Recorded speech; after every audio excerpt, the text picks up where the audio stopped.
Hello friends, இன்றைக்கி நம்ம சேனலில் உப்புக்கண்டம் கத்திரிக்காய் கிரேவி தான் பார்க்க போகிறோம். அதுக்கு தேவையான பொருள் பார்த்திங்கன்னா, உப்புக்கண்டத்தை தட்டி எடுத்து வச்சுருக்கேன், ஒரு 2 பெரிய வெங்காயத்தை வெட்டி வச்சுருக்கேன், ஒரு பெரிய தக்காளி வெட்டி வச்சுருக்கேன், இஞ்சி பூண்டு பேஸ்ட்டு அரைச்சி வச்சு, தாளிக்கிறதுக்கு கருவேப்பிலை, எண்ணெயில் போடுறதுக்கு 2 கிராம்பு, ஒரு பட்டை, ஒரு ஒரு ஒரு டீஸ்பூன் சோம்பு.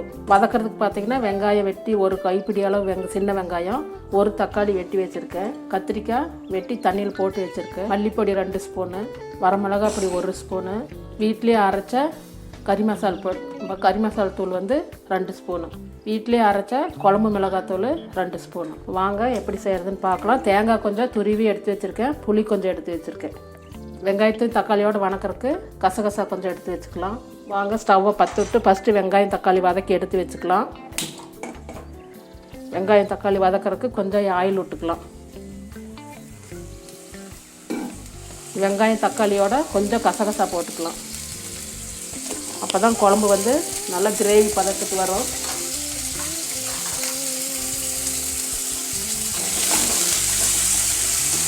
நல்லா கொஞ்சம் வதங்கி வந்தது எடுத்து வச்சுட்டு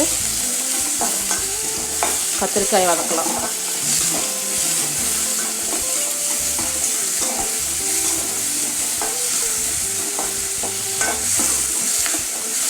லைட்டாக வெங்காயம் கொஞ்சம் வதங்கினதே நம்ம தேங்காய் போட்டு வதக்கிக்கலாம். தேங்காய் எதுக்காக வதக்குறோன்னா, குழம்பு இருந்தால் கூட கெட்டு போகாது. இந்த புளி இதிலேயே போட்டு வதக்கிக்கலாம்.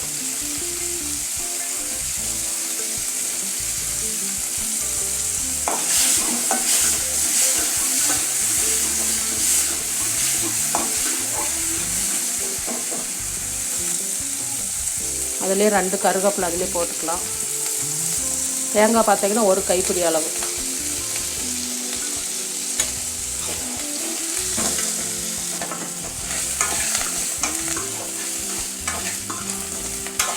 தேங்காய் எண்ணெயில் வதக்கும் போது குழம்பு இருந்தால் கூட கெட்டு போகாது இருக்கும், அதுக்காகத்தான் எண்ணெயில் வதக்குறது.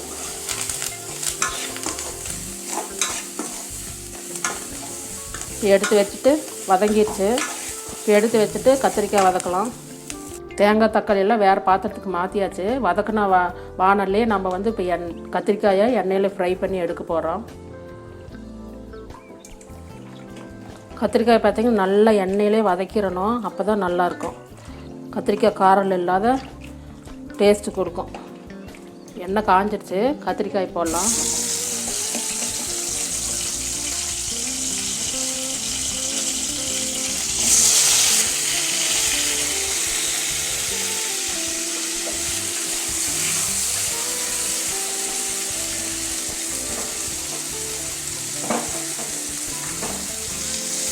கத்திரிக்காயில் இப்போ நல்லா எண்ணெயிலேயே அமைச்சு விட்டோம்னா அந்த காரம் இல்லாத இருக்கும். கத்திரிக்காய் வதங்கினது எப்படி தெரியும்னா, அந்த வதங்கின அந்த காயினோட மேலே இருக்கிற வைலட் தோல் ப்ளூ கலர் மாதிரி மாறிடும். அப்போ தான் கத்திரிக்காய் நல்லா வதங்கிடுச்சுன்னு அர்த்தம்.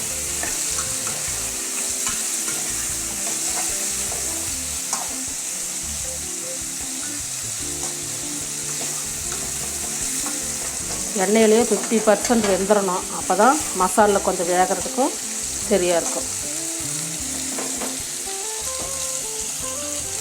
பார்த்திங்கன்னா கத்திரிக்காய் நல்லா வதங்கிடுச்சு, பார்க்கும்போது உங்களுக்கு தெரியும்.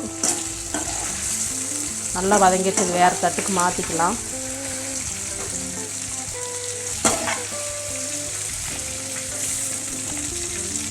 இதே எண்ணெயிலேயே தாளிக்கு போகிறோம். ஒரு பட்டை, ஒரு கிராம்பு, ஒரு சிட்டிகை சோம்பு வச்சுருக்கோம், அதை எண்ணெயில் போட்டுக்கலாம். எண்ணெயில் போட்டுட்டு தட்டி வச்ச உப்பு கண்டத்தை அதில் போட்டுக்கலாம்.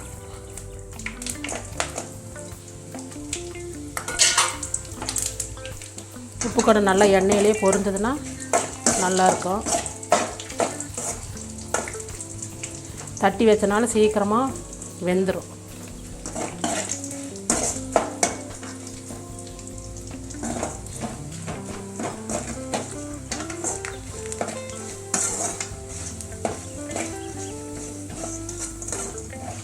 உப்புக்கண்டம் பார்த்திங்கன்னா நல்லா பொரிஞ்சிருச்சு, வெந்திருக்கும். இதுலேயே கருவேப்பிலை போட்டுக்கலாம்.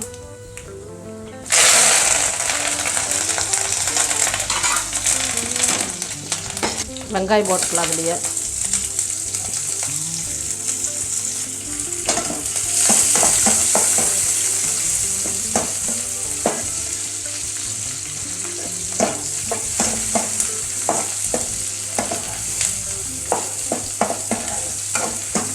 அதில் இஞ்சி பூண்டு போட்டுக்கலாம்.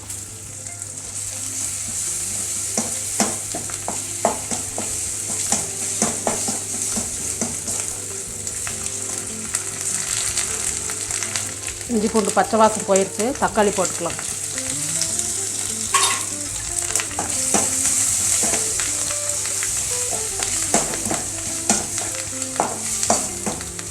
தக்காளி வேகும்போது லைட்டாக உப்பு போட்டுக்கலாம். பாதி உப்பு போட்டுக்கலாம். அப்புறம் தக்காளி சீக்கிரம் வதக்கும்.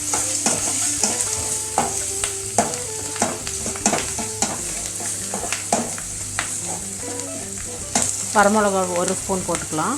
வரமிளகா பொடி, குழம்பு பொடி 2 ஸ்பூனு, மல்லிப்பொடி 2 ஸ்பூனு, கரம் மசாலா பொடி 2 ஸ்பூன்.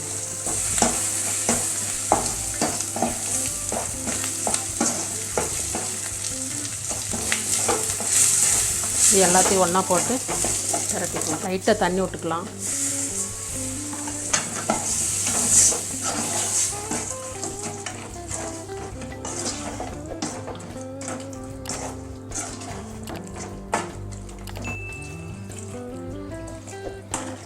மசாலையே உப்புக்கொண்டை நல்லா ஊறி வேகட்டும்.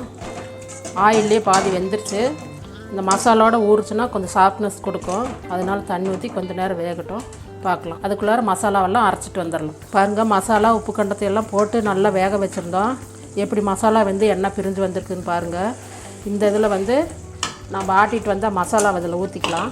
தக்காளி, வெங்காயம், தேங்காயெல்லாம் ஆட்டிட்டு வந்த மசாலாவை இதில் ஊற்றிக்கலாம். ஊற்றி ஒரு 2 நிமிஷம் நல்லா கொதிச்சதையும் கடைசியாக கொஞ்சம் ஒரு 10 நிமிஷத்துக்கு முன்னாடி நம்ம கத்திரிக்காய் போட்டோம்னா போதும்.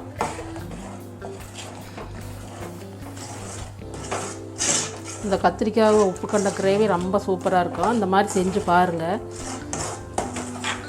உப்புக்கண்டத்தை நல்லா தட்டி எடுத்து வதக்கி வச்சுட்டிங்கன்னா மசாலா ஊற்றி நல்லா ஒரு கொதி வந்துருச்சு. இந்த இதில் கத்திரிக்காய் வதக்கி வச்சுருக்கு இதுக்குள்ளே போட்டுக்கலாம்.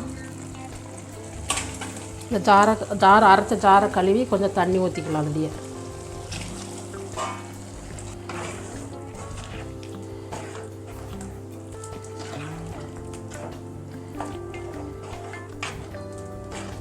இன்னும் கொஞ்சம் தண்ணி ஊற்றிக்கலாம். ரொம்ப கெட்டியாக இருக்குது. கொதிச்ச வரையில் ரொம்ப கெட்டியாயிரும்.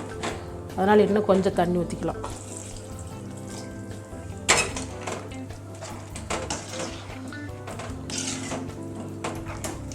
காரமெல்லாம் கரெக்டாக இருக்குது. உப்பு பத்தலை. நான் உப்பு கொஞ்சம் போடுறேன். ஒரு 2 நிமிஷம் மூடி வச்சு கொதிக்க விடலாம். கொதிச்சதையும் பார்க்கலாம். பாருங்கள், எண்ணெய் பிரிஞ்சு மேலே வந்துடுச்சு. குழம்பு நல்லா ரெடி ஆயிடுச்சு. நல்லா கிரேவி பதத்துக்கு வந்துடுச்சு.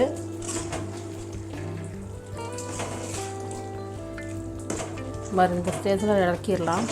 நல்லா கத்திரிக்காயும் உடையாத நல்லா வெந்திருக்குது. இந்த மாதிரி செஞ்சு பாருங்கள். செஞ்சு பார்த்துட்டு கமெண்ட் பண்ணுங்கள், ஷேர் பண்ணுங்கள், சப்ஸ்கிரைப் பண்ணுங்கள். தேங்க்யூ.